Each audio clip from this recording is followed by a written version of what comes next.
मध्य प्रदेश में के दतिया के विधायक राजेंद्र भारती को कोर्ट ने 3 साल की सज़ा सुना दी है। अब उनके विधायक पर खतरा मंडराने लगा है। कल उन्हें कोर्ट ने जेल भेज दिया था। आज उन्हें एफडी मामले में, करीब 27 साल पुराने मामले में, आज उनको सज़ा 3 साल की सज़ा सुनाई। हालांकि उनको कोर्ट से अभी जमानत मिल गई है, लेकिन उन्हें 30 दिन को अपील करने का समय दिया गया है। आपको बता दें कि दतिया से विधायक राजेंद्र भारती जो हैं वो एक एफडी मामले में उन पर केस चल रहा था, जो अब सामने आया है। कांग्रेस कह रही है कि इस मामले में जो बीजेपी है उन्हें फंसा रही है, क्योंकि जो राज्यसभा चुनाव होने वाले हैं उसका है कि वो वोट डाल पाएंगे कि नहीं डाल पाएंगे, ये भी एक देखने वाली बात होगी। कांग्रेस तो यही आरोप लगा रही है कि वो इनको विधायकों को, पहले मुकेश मल्होत्रा को, अब राजेंद्र भारती को फंसा रही है। अब देखना ये होगा कि 60 दिन में उन्हें कोर्ट अगर स्टे देता है तो उनकी विधायकी बरकरार रहेगी। अगर 2 साल से ज़्यादा सज़ा होती है तो निश्चित रूप से उनकी विधायकी चली जाएगी। आपको बता दें कि राजेंद्र भारती जो बीजेपी के कद्दावर नेता रहे हैं, गृह मंत्री रहे हैं, नरोत्तम मिश्रा को हराकर विधायक बने थे, तब से वो लगातार चर्चा में रहे हैं। अब उनको कोर्ट ने सज़ा सुनाई, एक बार फिर से वो चर्चा में। अब देखना होगा कि उनके ऊपर क्या निर्णय आता है और 60 दिन में उन्हें राहत मिलती है या नहीं। आप ये देखिए कि राज्यसभा का चुनाव और विधायकों पर कार्रवाई की टाइमिंग आप देखिए, इससे आपको लगेगा कि कुछ नज़र आता है। ये बीजेपी ने पूरी राजनीतिक संस्कृति को विद्रूप कर दिया है। पहले उम्मीदवारों के, कांग्रेस के उम्मीदवारों के फॉर्म रिजेक्ट कराओ, उसमें असफल हो गए तो लोभ लालच दे के उनके फॉर्म वापस करवा दो। उसमें असफल हो गए तो उनकी छवि पर प्रहार करो, उनकी प्रतिमा बिगाड़ दो। उसमें असफल हो गए तो दल बदल करा दो। अगर उसमें असफल हो गए तो न्यायालय तो जनता की सेवा के लिए है, उसका उपयोग करो। अब आप कल्पना करिए कि प्रहलाद पटेल को, जो पवई से विधायक है, उनको 2 साल की सज़ा है।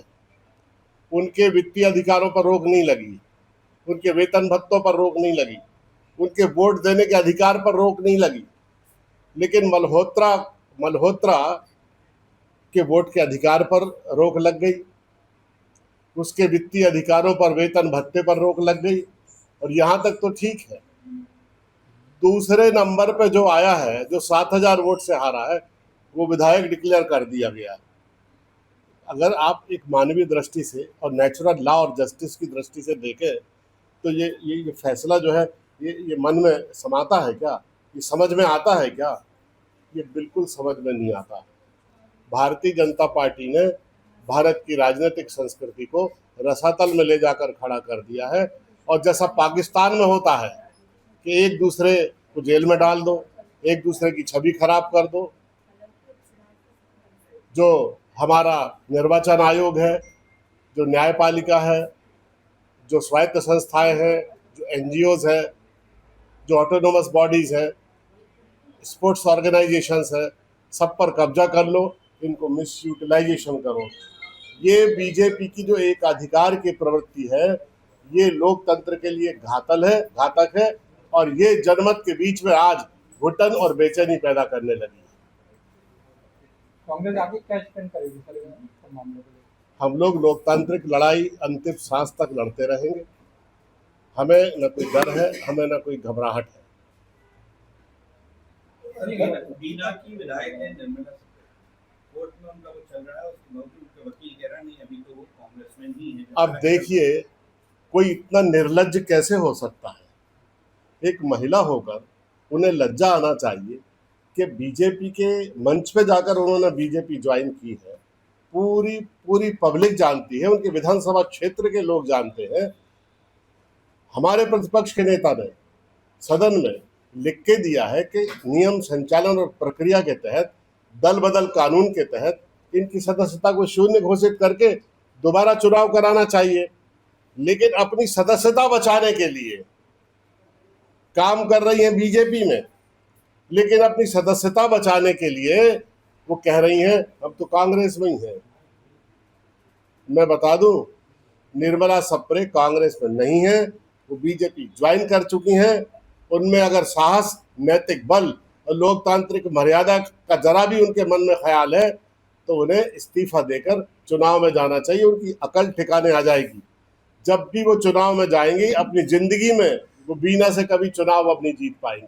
मध्य प्रदेश संभल नहीं रहा है, बंगाल संभाल ले जा रहे हैं। वहां क्या मिलना है इनको? कुछ नहीं मिलना।